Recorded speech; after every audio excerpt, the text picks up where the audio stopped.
You may recall that we've been intertwining, I guess was the idea, a series we call The Faith of Our Fathers, and it's talking about some of the patriarchs, although we started back with Adam and Noah, which are not really considered, I guess, the patriarchs, strictly speaking, by most way people refer to them. But the idea is to put some framework around some of the Old Testament story, bring some new things to light, kind of weave it into what Hebrews is going to be teaching us, because Hebrews refers a lot to the Old Testament. If you hadn't noticed, it's only going to get worse. So, or better, I guess, as your preference may have it. So today is Moses. We talked about Adam in Genesis 1 through 3. We talked about Noah. We talked about Abraham. And the original intent. This is not working. Yes. I may need some help.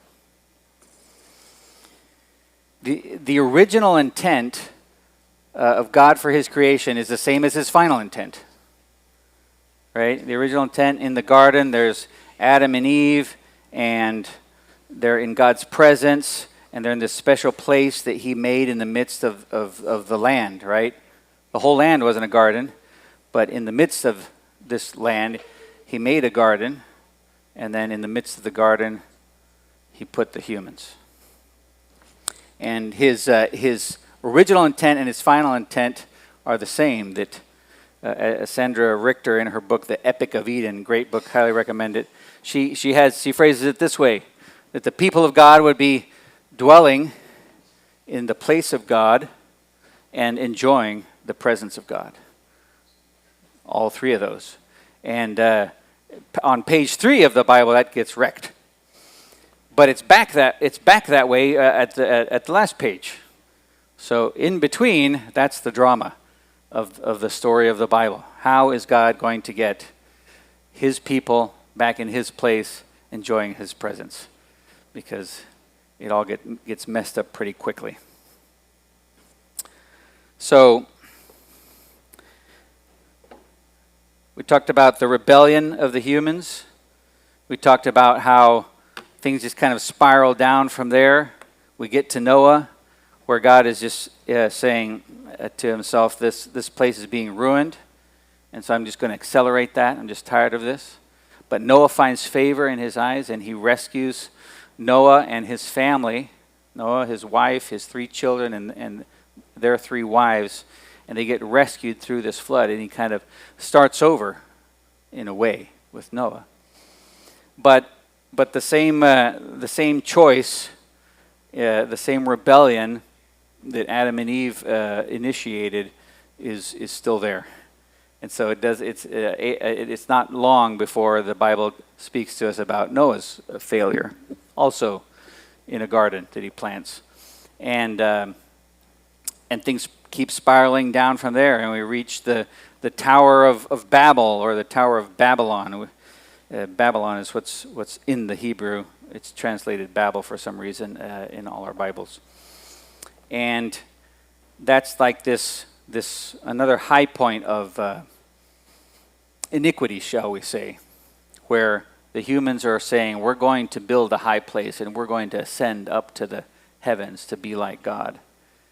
And God goes down to see what they're doing, and he'll have none of that. And so he scatters them. And then out of that wreck of Babylon, he picks one guy, Abraham, and his wife Sarah, and he tells them, go to a place that I'm going to tell you. Still not working. All right. So Genesis 12, 2 through 3 is the famous verse where God calls, the beginning of the calling to Abraham, and he says, leave your family and your place and go to the place I'm going to tell you. And he says that he's going to make him a great nation, and he'll bless those who bless him, and those who curse him, he'll curse. And the end of that verse 3 is really important. And all the families of the earth will be blessed in you. He's choosing Abraham so that through him he can bless the families of the world. That's kind of at a big scale, that's the story of the Bible. All of humanity, Genesis 1 through 11, downward spiral, doesn't work out. So God says, okay, I'm going to choose one. That one becomes a family that becomes a nation, and eventually that goes out to the rest of the world. That's his intent. So, that's where we're at so far. Now, slide please. Much later. About 400 years later, in fact. This is how Exodus 1 opens. And look at that in verse 7. The Israelites were fruitful and multiplied. Does that ring a bell? Yeah. That's what God wanted the humans to do. That's the blessing he gave in Genesis 1. Be fruitful and multiply. And so guess what? The Israelites were doing that. And they became very, very numerous. And the land was filled with them. They're in Egypt now. And they've become a great nation. And Egypt begins to see them as a threat to national security, as we would say it today. They're a threat to national security, and they implement a very stark population control.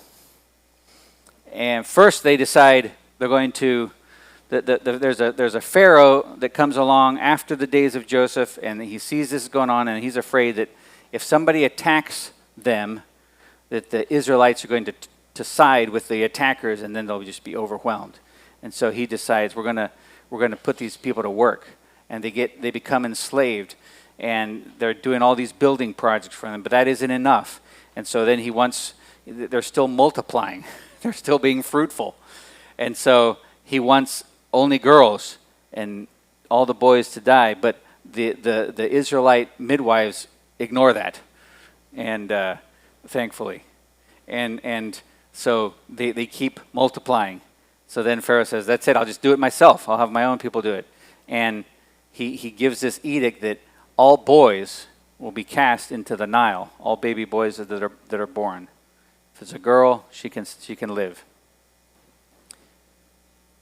Because that seemed good to them. Right? This is the picture that is being painted for us. Here's an empire that redefines good and evil on these terms. Well, it's good for our national security, and somehow killing little baby boys becomes defined as good for them. So, into that, next slide, we read that there's a certain man who gets married, and he has 3 kids, and the youngest, Moses, is born at the time when this is going on. And they see, his mom sees that he's a fine-looking baby, and she decides, I'm going to do something. And so this is what it says. She tries to hide him from Pharaoh's soldiers, but eventually that's becoming too risky. So she built a papyrus teba for him, whatever that is, and she coated it with tar and pitch, and she placed the boy in it, and she placed it among the reeds on the bank of the Nile. She put the boy. We haven't actually been told his name yet at this point in the story. But she puts him in a teba made out of papyrus. And she coated it with tar and pitch. Does that remind anyone of anything? The ark. Yes. Next slide, please. There it is, Genesis 6:14. Oh, look, it's the same word. Go figure. That's the same thing that God told Noah to do, to build a tebah out of cypress wood. It had to hold a lot more than one baby, and to cover it with pitch as well. So tebah is translated ark here. It's translated often and usually basket or something like that. It just means like a chest or a box. And guess what? Only two stories in the Bible is the word tebah ever used. It appeared like a dozen times, all in the Genesis 6 through 9, talking about Noah and his tebah. And then in 2 verses here in Exodus, talking about the one that Moses was put into. By the way, the word ark, translated ark in English for the Ark of the Covenant, is a different Hebrew word. So tebah only appears here 2 places. What are the biblical authors doing? Let's see. Noah gets in the tebah, and he floats on the waters of death that are killing everyone else, but he is saved, him and his family. Moses is put into a tebah and placed also in the same waters of death that are killing all the other baby boys, the waters of the Nile. But he gets saved. This is how the Old Testament and the New Testament work with these hyperlinks. So we're supposed to automatically, okay, let's upload the story of Noah.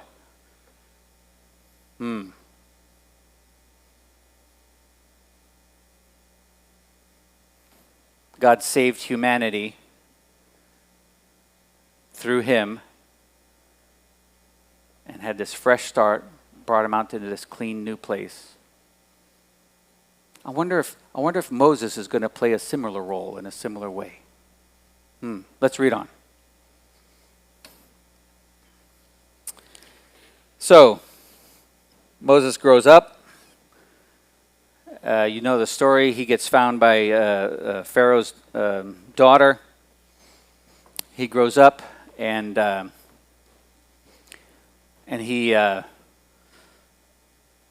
sees that one day he's out in the field and he sees this Egyptian beating some of his countrymen, and he kills the Egyptian, but then that gets found out and he's afraid for his life, so he flees the country.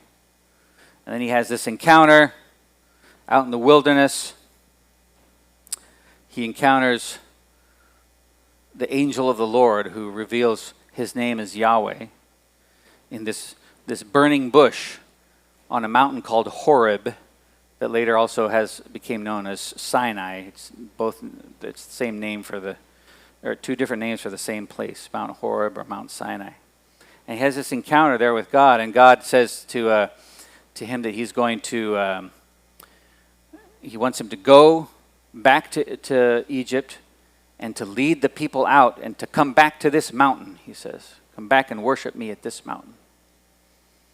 And so he says, send somebody else.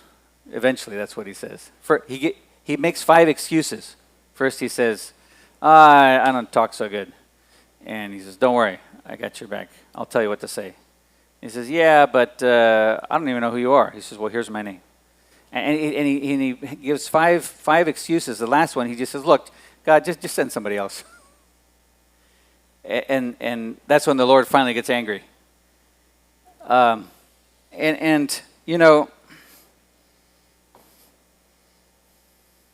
God is trying to partner with Moses in doing this. And we read in Genesis 1 that we're meant to rule the earth under God, right? As his images. So I was just thinking of it this way. How would you feel if you made something for a particular purpose, like an umbrella or a car or whatever, anything you could make, it's in your skill set to make, for a particular purpose, and then that thing somehow refused to do what you made it for. Would you get a little angry? Yeah. Yeah, in fact, the prophets later on tap into this and say, well, is the clay going to say to the potter, get out of here, you don't know what you're doing? Right? So yeah, I think understandably, God gets a little miffed, but he says, fine, I'll work through you, and you can work through Aaron, and Aaron can be the one who's saying and doing all this. So he sends Moses anyway. All right. Yes, now this slide. So I just want to talk about this progression a little bit in Moses's life, right? First, he starts out at the burning bush, and he says, he ends with saying, I don't really want to do it at all. But God sends him anyway. He says, you'll have Aaron, and you tell Aaron what to say, and then he'll say it. Or you tell him what to do, and he'll do it. And they go to Pharaoh, and they'd ask him to let my people go. He says no. And then God sends 10 plagues. And here's the first one. And he tells Moses and Aaron to go out to the Nile, because Pharaoh's going to walk out there, and to take the staff that he had that was changed into a snake. This is from the burning bush story. And he says, say to him, Yahweh, the God of the Hebrews, has sent me to you, saying, release my people that they may serve me in the desert. And look, you've not listened to me until now. Thus says Yahweh, by this you will know that I am Yahweh. Look, I am about to strike with the staff that is in my hand, this is Yahweh speaking, the water that is in the Nile, and it will be changed to blood. And then he says to Moses, to say to Aaron, go take the staff that you have in your hand and stretch it out over the waters, that it'll become blood. And that's what happens. So whose hand and whose arm did this? It's kind of ambiguous. I mean, it's God. People can't do this sort of thing. God's saying, I'm going to do it with the staff in my hand. And then he tells Moses to tell Aaron, take the staff in your hand. Did the author of Exodus, did he get mixed up? Who was doing what?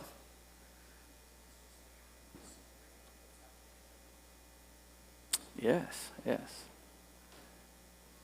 In fact, he does some more of this. He goes on to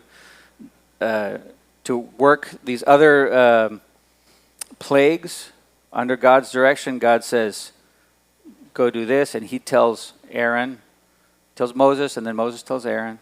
But around the middle, like around the sixth plague, Aaron kind of drops off the scene. We just read that Moses sprinkled the dust, and it became the gnats. And then Moses stretched out his hand. So he went from not wanting to do it at all to doing it with Aaron, and then to doing it on his own when God is telling him to. And then we get to the episode at the Red Sea. They're at the Red Sea. The Pharaoh and his armies are behind them. The people are really scared. And they start saying crazy stuff. Like, oh, we loved it back in Egypt. Didn't we tell you we should have stayed there? Like, is it because there wasn't any grave? They're being really sarcastic too. Is it because there wasn't any graves in Egypt? Is that why you brought us out here? And they cry out to God, and Yahweh says to Moses, why are you crying out to me? He's talking to Moses, through Moses to the whole people. They're crying out to God. God says, why are you crying out to me? Part the Red Sea already. And look, he says, you lift up your staff and stretch out your hand over the sea. And he says, here's what I'll do. I'll harden the hearts of the Egyptians, and I'll display my glory through them. Moses has a part. God has a part. They're doing something together. I kind of wonder if God expected Moses to make a suggestion here, and maybe that's why he's saying, like, why are you crying out to me? Okay, fine, let's do it this way. I don't know. Maybe I'm reading a little bit into that, but I don't think that's quite out of place, considering the direction the story came from and where it is going to head. But either way, he stretches out his hand. If you didn't know this was at night.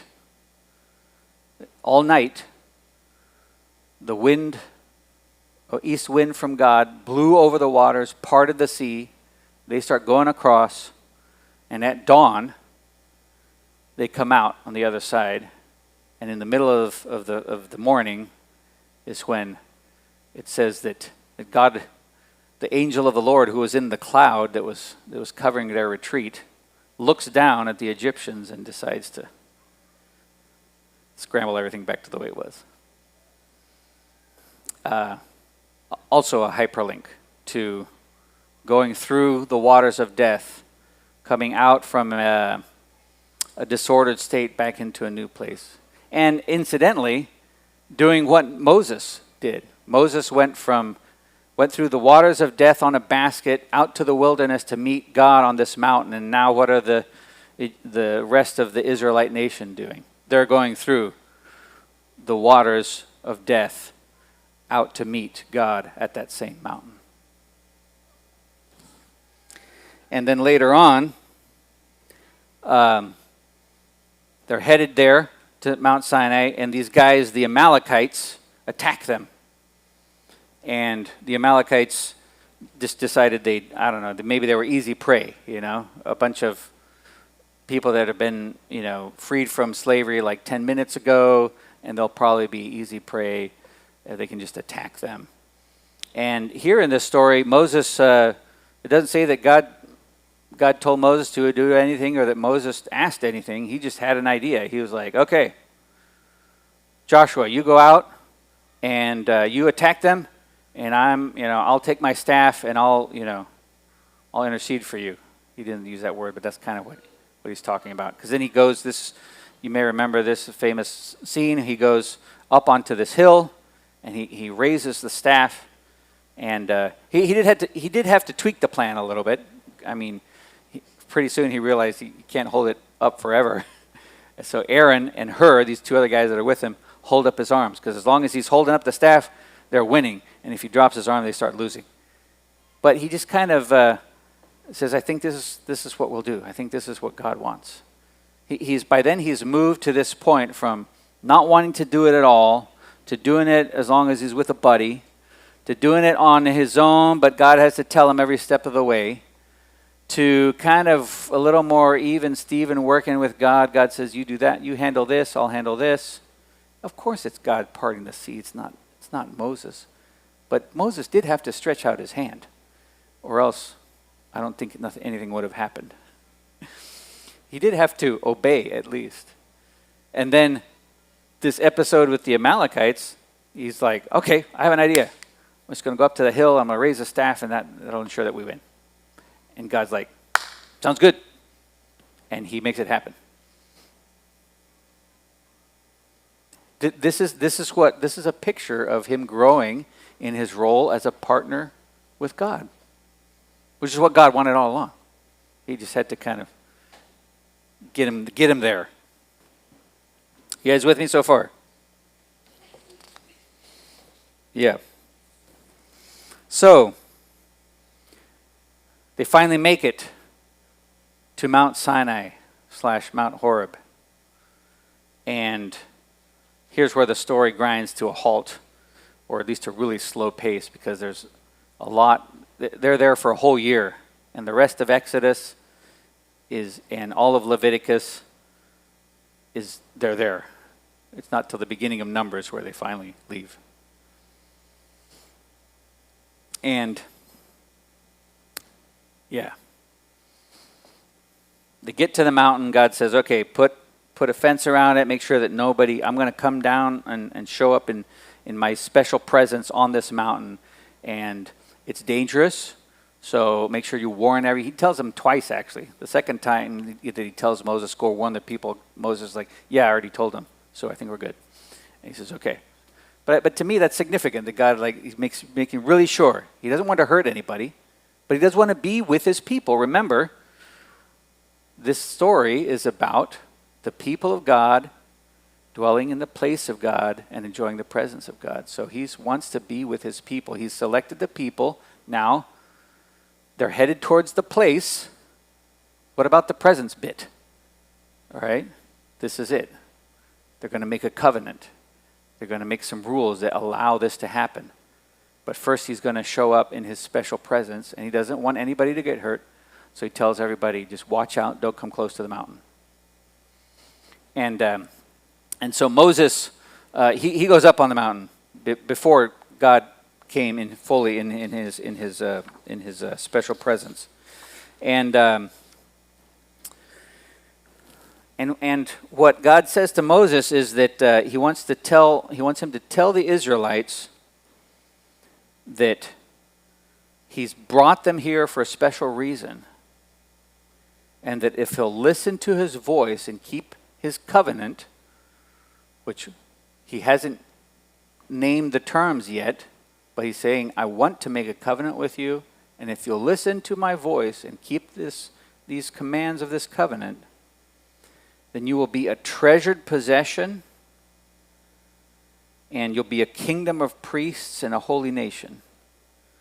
He says, the whole world is mine, by the way, but you guys will be my special guys. But he wants them to be a kingdom of priests and a holy nation. Holy is set apart, right? Unique. And what's the function of a priest? It's to represent somebody to a deity and represent that deity to the somebodies, right? So God wants the whole nation to fulfill that role, to be his representatives to the rest of the world. That's why he wants them to be holy, which means set apart. You guys aren't going to be just like anybody else. You're going to be dwelling with my special presence, and so you need to do so a few things differently. And I'm about to tell you what that is. But this is where this is headed, he's telling the people. And they say, yes, we'll do it. All that Yahweh has spoken, we will do. That's what their response was. So, then God starts showing up. And man, read Exodus 19. It gets pretty wild. There's thunder and lightning and a heavy cloud descending on this mountain. Just picture, don't just think about the words. We've had a few storms here lately. Just picture you're standing in a desert in front of this mountain. The anticipation is building. For 3 days, they're waiting. Moses tells them, wash your clothes, wash your bodies, get ready. Don't come close to the mountain. And they wait for 3 days. And on the third day, thunder and lightning. And this heavy cloud comes down on the mountain. And a sound like of a very, very loud horn. So imagine this horn, this blast. A tornado siren. Only it's right next to your ear. And that's what's happening. And then the mountain starts to shake. And there's flashes of lightning and thunder and this rumbling. Have you been close enough to thunder that you can kind of feel it in your chest? That's what's happening on this mountain. And Moses goes out and talks to God, and God answers him in thunder. And everybody's witnessing this. Guys, this is scary. This is scary. And so they say, yeah, this is scary, they say. And they say, look, Moses, you go up and just tell us what he says. We don't really want to go up. Like, we'll still be his dudes, but like you talk to him. We don't want to talk to him directly. We're really scared. And Moses says something interesting here. Don't be afraid. God has come to test you. Why is he saying that? So that his fear will be before you, so that you do not sin. So God God's showing up as in his special presence, and somehow Moses says this is a test, but you don't need to be afraid.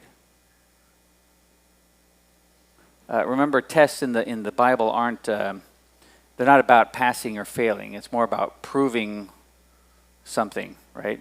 Let's prove whether this is or isn't what it's supposedly made of. That's what a test is, right? Let's test to see if this is actually gold or is it pyrite, which looks like gold, right? That's the idea here. And so, they're really scared. And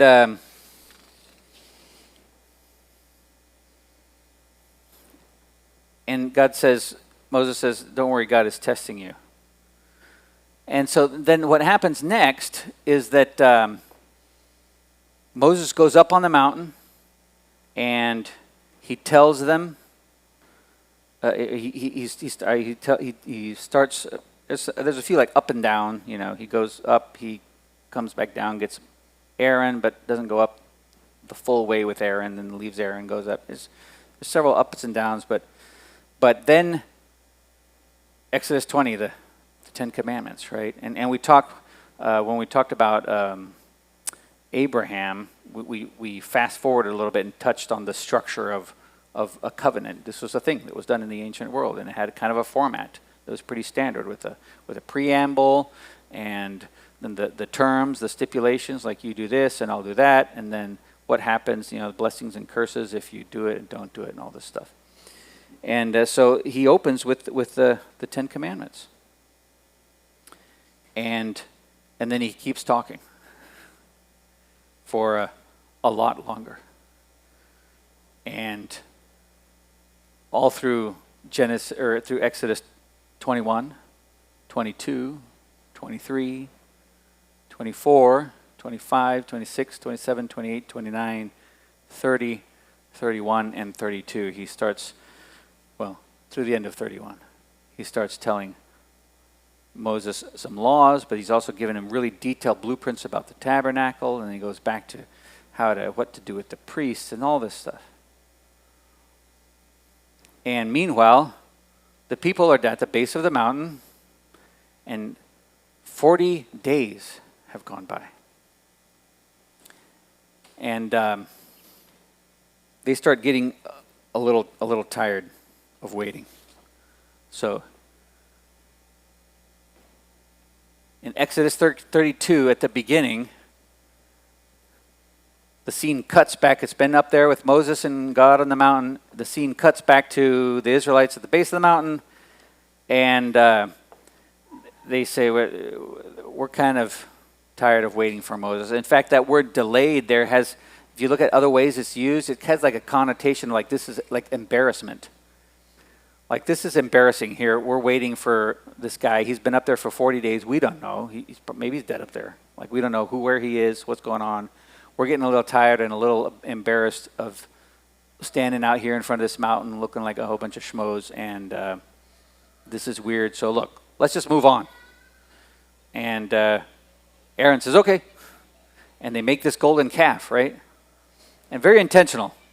Even though later Aaron describes it as being very like, I just threw the gold into the fire and out jumped this calf. That's not what happened. In fact, he actually shaped it with a tool. And it's all very intentional. And he's not just saying, let's turn away from Yahweh and worship some other god. He's not just saying that. He's kind of saying, yeah, let's worship this other god and let's keep worshiping Yahweh. He says, a feast of Yahweh tomorrow. There it is at the bottom of verse 5. And so the next day they come up and they're saying, hey, this is Yahweh right here, this golden calf.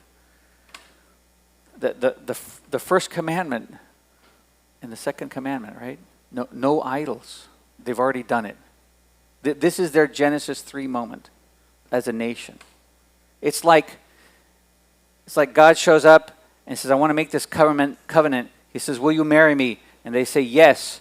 And then on the wedding night, this happens. That's what's going on. They decide to cheat. They decide to do something else. That's how bad this is. And God is very hurt. Again, understandable. This was the test for 40 days.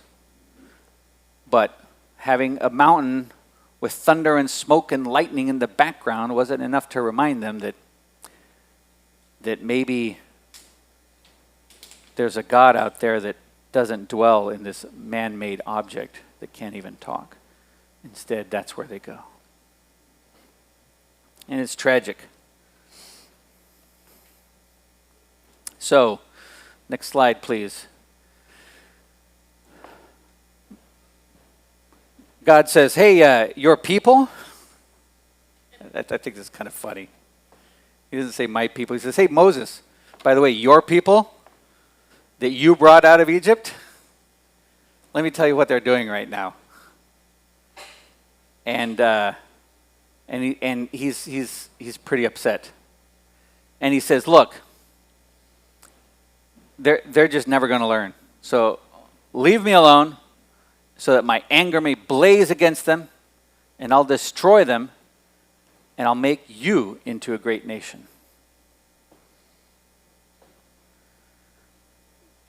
Does God really want Moses to leave him alone? Did God have to say anything to Moses? Did he have to tell him what he was going to do? It's an invitation.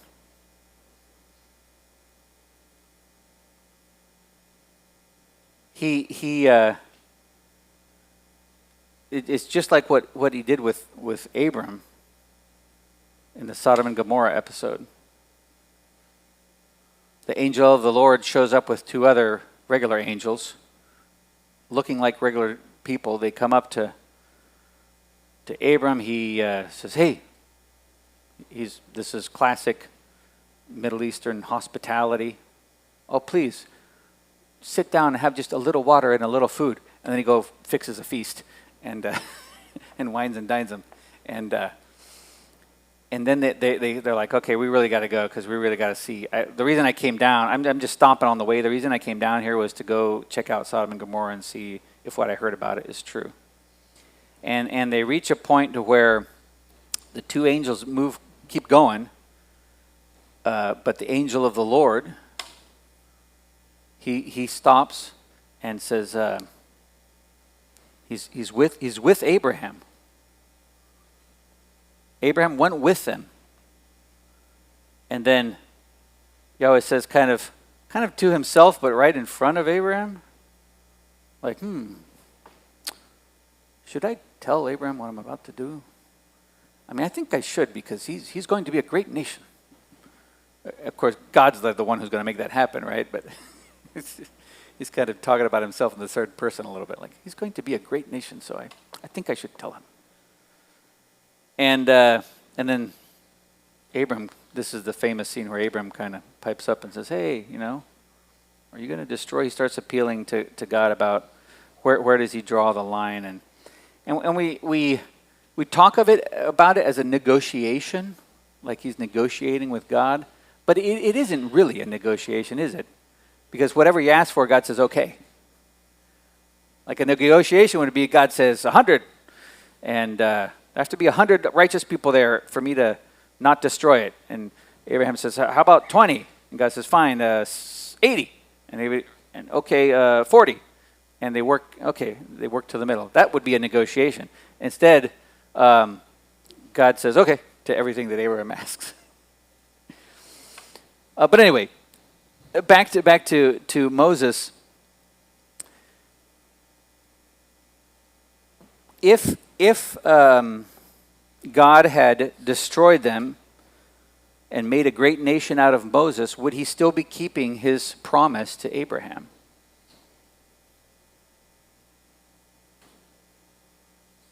He promised he would make a great nation out of Abraham. He's just saying, I'll just start over with Moses.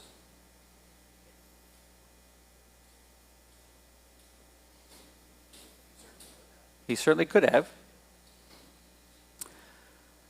This is where Moses has a brilliant moment, because he starts talking to God and he appeals to God's character to ask him to be consistent. He says, based on who you are, you should be consistent in this way. If you kill them, everybody's going to say that that's the only reason you brought them out of Egypt, is just to kill them. And they talk it over, and God says, okay, fine, I won't kill them all.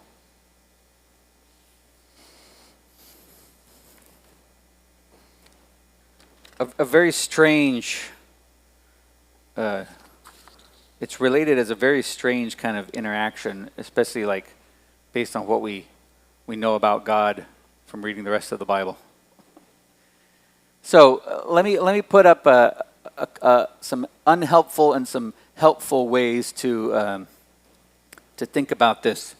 The questions on the left there are all the questions we want to ask most of the time, isn't it? Like, what if Moses hadn't done anything? Would he will have destroyed him? Did Moses actually change God's mind? Or maybe God wasn't serious and he was just pretending to be, see what Moses would say? That's not what the story is about. So that's why it's kind of unhelpful to do these what-if scenarios, because that's not what happened. And certainly if you just read it at face value, God certainly seems pretty upset, and wouldn't you be? I compared it to infidelity on a wedding night. Yeah, I don't think God's faking that, his anger. And I think Moses is genuinely responding back, and you read the story, God takes what Moses is saying seriously. He doesn't just kind of okay, I'll let you talk, say what you want to say, get it out of your system, He's not patronizing to Moses. And what the story is really about is I said I titled that previous slide an invitation. He's having kind of a discussion with himself, maybe. It was one way to think of it. God within the Trinity or something. And he's inviting a human to participate in the conversation.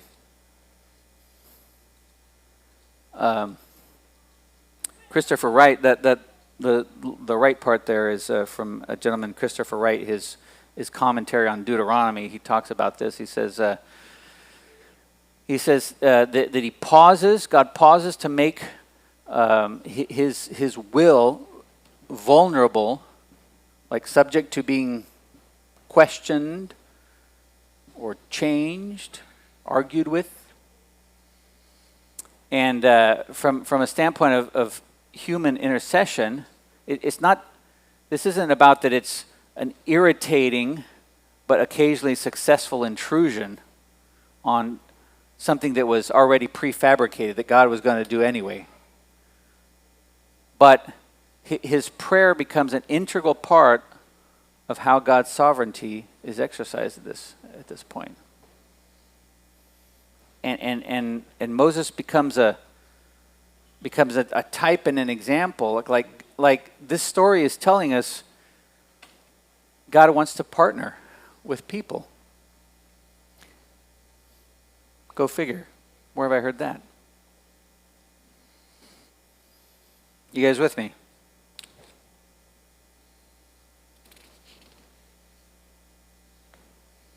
It is a weird story. Weird to think about. But there it is. And God says, okay, fine. I won't destroy everybody and start over with you. And so then Moses goes back down the mountain and he tells everybody, you guys are in hot water. You have sinned greatly. And I'm going to go back up. First he says, stop what you're doing. He puts an end to it. He tells them, you guys are really screwed the pooch on this one, and I'm going to go back up and see if I can get God to forgive you. So he goes back up. And, there it is, yeah. You've sinned a great sin. I'll go up, and maybe I can figure out a way to make atonement. And here's his plan. He says, look, just please forgive him. But if not, kill me instead. And I don't think he's talking about just physical death here. Blot me from your scroll that you have written. Erase my name from the book. If you can't forgive them, then kill me instead and erase my name from the book and leave their names in. An astounding statement. God says, that won't be necessary, you're not qualified. But it is an astounding statement. It is an astounding statement. And he says, no, look, I'm not going to kill people that didn't do anything. The ones that are going to get punished are the ones the instigators, not you who didn't do anything. And some of them do die by a plague. But yeah, this is Moses. It's an astounding episode of intercession where he's pleading with God to not do something that God has every right to do and every reason to do. And Moses is kind of upset on God's behalf, sort of too, right? He says, you guys have really messed up. But he still intercedes for them and even offers his own life. And God relents. An amazing story. So,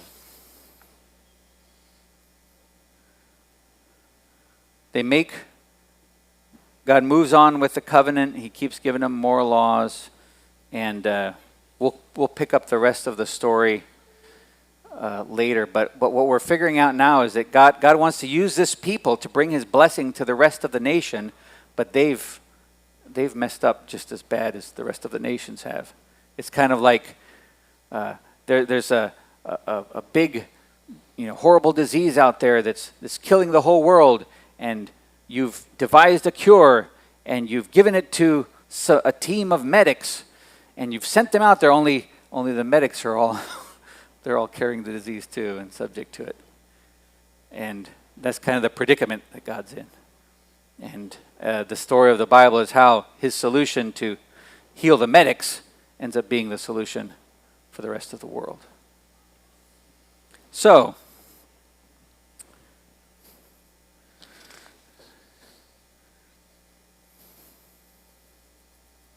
what I want to talk about, I titled this the elect of God. It's not a word we use in that form. Election, we do elect as a noun. We don't use very often. The chosen of God, the elect of God. The Bible is full of people being elected and chosen for most of the time no apparent reason. I mean, not because they were better than anybody else, at least that's clear. and you know, it comes down to even us believers. The New Testament talks of us as being elected and chosen. And there's a theologian, Leslie Newbigin, writing in the middle of last century, I think. He's a Scottish preacher, missionary, was a missionary in India for decades. I'm not sure how long, I don't remember. But for decades, came back to Great Britain and kind of didn't recognize where he came from. And was just amazed at everything that changed. And he wrote a book called The Gospel in a Pluralistic Society. That's how the Indian society is, right? Pluralistic, lots of gods. But he starts seeing that in his native home too, and just in a different form. And a great book. And he has a great chapter on election.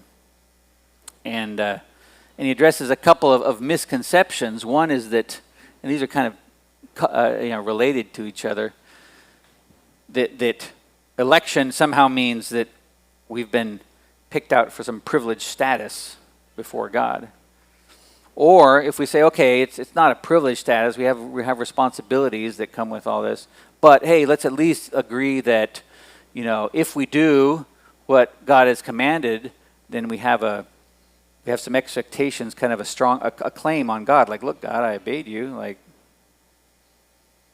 a stronger claim on God than to the exclusion of others, right?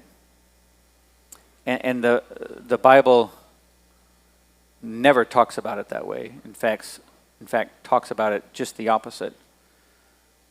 Paul, in the middle of Romans 9 through 11, he's talking about this issue with Israel and the Gentiles. And at one point he says, look, God consigned everybody to disobedience so that he could have mercy on everybody. Like, that's what he wanted. So being elect or being chosen isn't about you have a special status or you have a reason to expect a little bit, like some favors from God more than other people. In fact, the purpose of God choosing anybody ever in the Bible, in history, is for other people. We already saw this with Abraham. He says, I'm choosing you. Why? And I'm going to bless you like crazy, and I'm going to give you all this stuff and this land. And why? So you can sit back and go, man, I have it made. I'm special. God likes me. No. So that in you all the nations will be blessed. And he wanted Israel to be his representatives, a kingdom of priests to the rest of the world. When God chooses a person or a people, it's so that he can bless them like crazy, but it's not for it to stay there. It's always so it can go out to everybody else. If God has blessed you with something special and pretty great, it's for the same reason. Whether it's knowing him and understanding him, whether it's spiritual gifts, whether it's financial, whether it's relational, equity with lots of folks, whatever it is, when God chooses someone to bless them for some reason, and God's doing that all the time and in the Bible, and most of the time very upside down. Always the late comer or the second comer most of the time. Even when the late comer and the second comer is very, like, out of Esau and Jacob, Jacob's a pretty slimy guy at the beginning of the story. Like, he cheats his brother out of a lot of things, but God's like, I'm going to pick you. There is that. Trace this through the Bible, how many times he picks the secondborn, not the firstborn. Anyway, that's the purpose of God's election.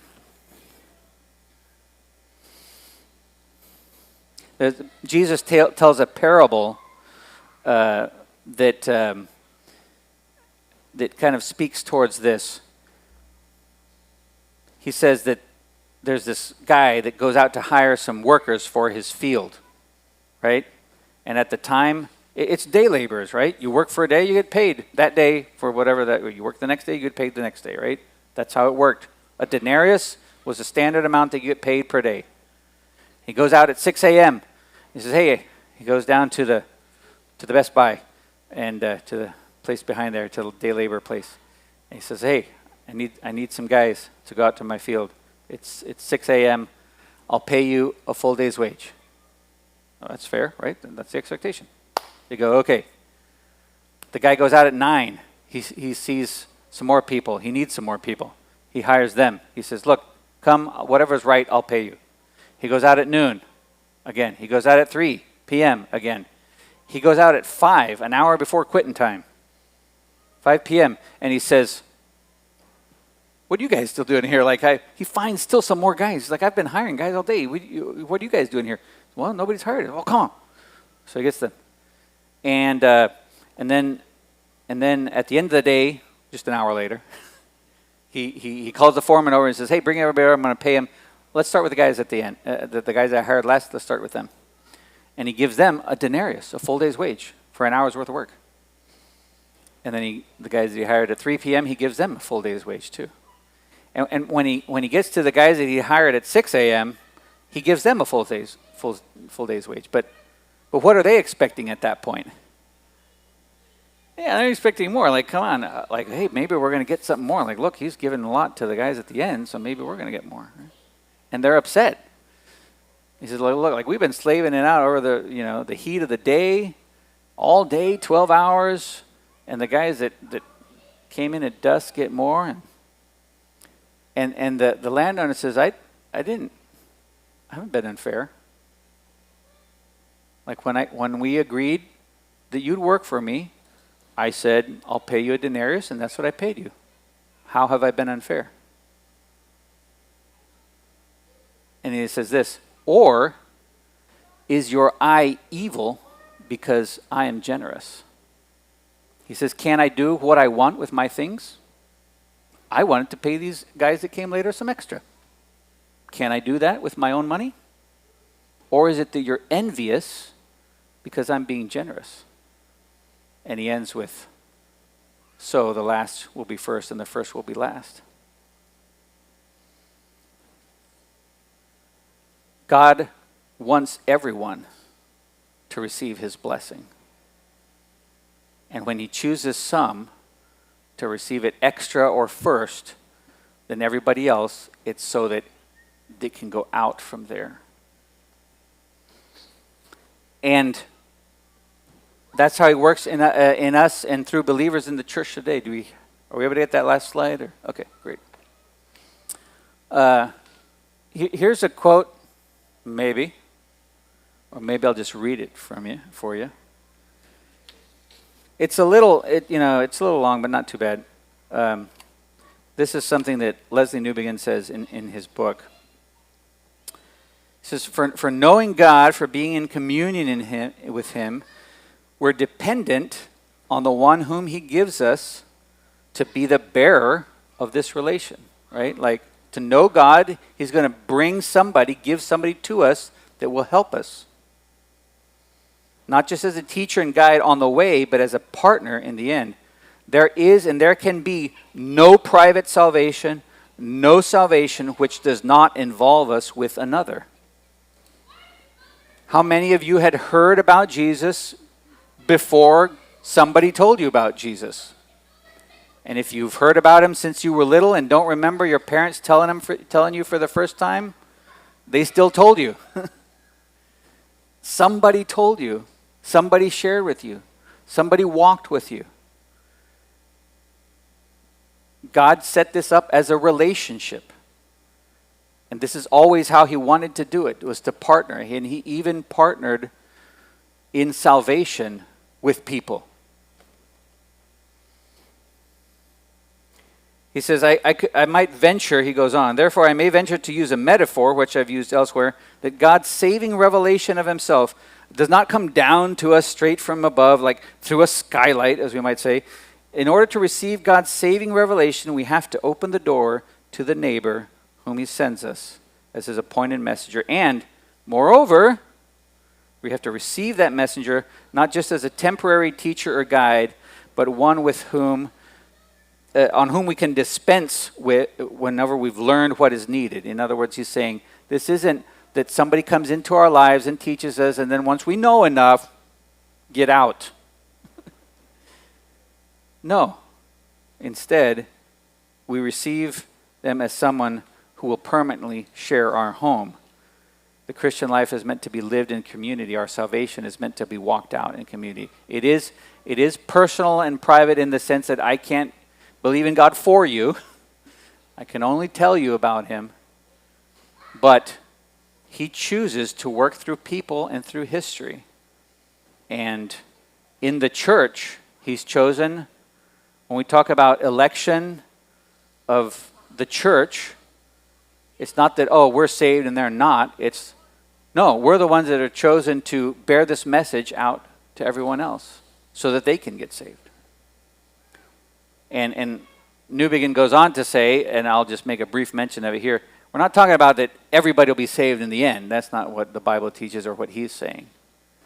But there is like this tension between like God wants everybody to be saved, but and you know that's what we're shooting for, but we know that not everybody will. You know, Paul said himself, I'm trying to make sure that I don't get disqualified in the end, he says at one point. I don't know who came up with this. I first heard it from my dad. We know that not everybody will accept him, only some, but we need to preach to all, or else we're not going to get all of the some that we're going to get. Right? There's some from everywhere, and everyone needs to hear so we can get all of that some.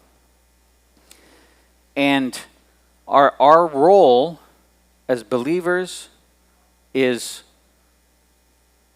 Moses is an example of the role of someone who is interceding, who has a special relationship with God and privilege with God.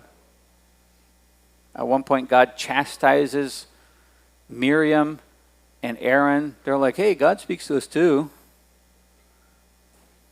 Why do you think you're so special, Moses? And Moses is like, okay, take it up with God. And God says, look, I do speak to you in dreams and visions, but with Moses, I speak face to face. So zip it. That's the Coventon paraphrase. So, because Moses had that special privilege and relationship, his whole ministry time, let's call it, from the time he goes, he listens to God and decides, yeah, I'm gonna do what you asked to bring these people out of Egypt and then bring them into the promised land. That whole time, he's interceding for them, he's pleading for them, he's warning them. All of Deuteronomy is his farewell speech, giving them a final warning for chapters and chapters. This is why God dealt with him very, very harshly, not harshly maybe, but severely, when he misrepresented God by striking the rock striking the rock in anger when God just said, speak to the rock. The people have come to see him as representing God.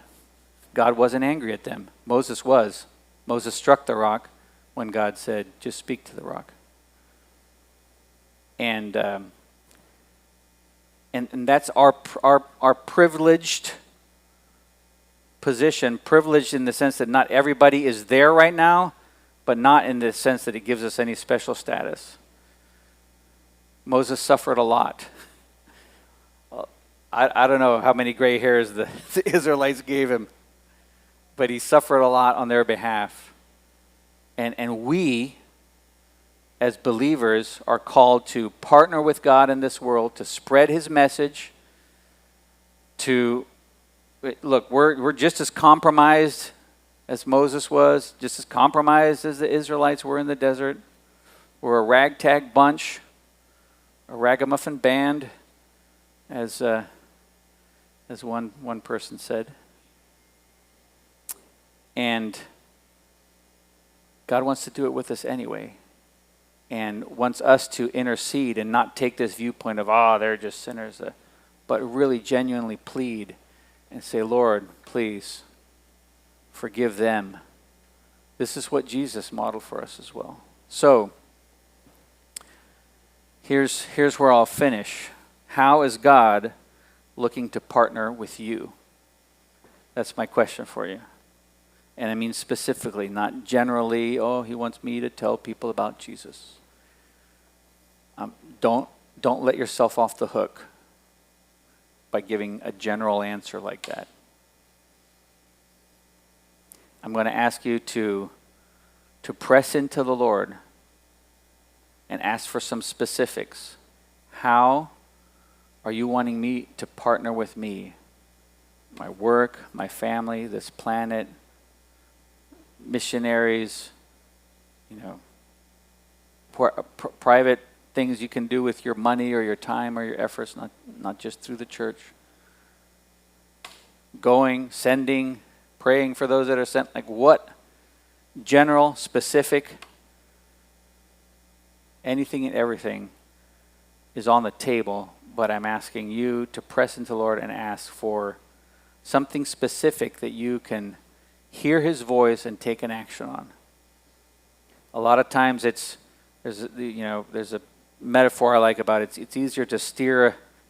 This is a harder metaphor to understand now that we have power steering. But it's easier to steer a car that's moving than one that's standing still. Like when it's moving, it's easier to just go along. When it's standing still, you're cranking the wheel. Sometimes God is just looking for you to take a step, and then he'll say, oh, wrong step, go that way. You want him to tell you which way first. He wants you to just take a step, and then he'll tell you where. So, let's pray.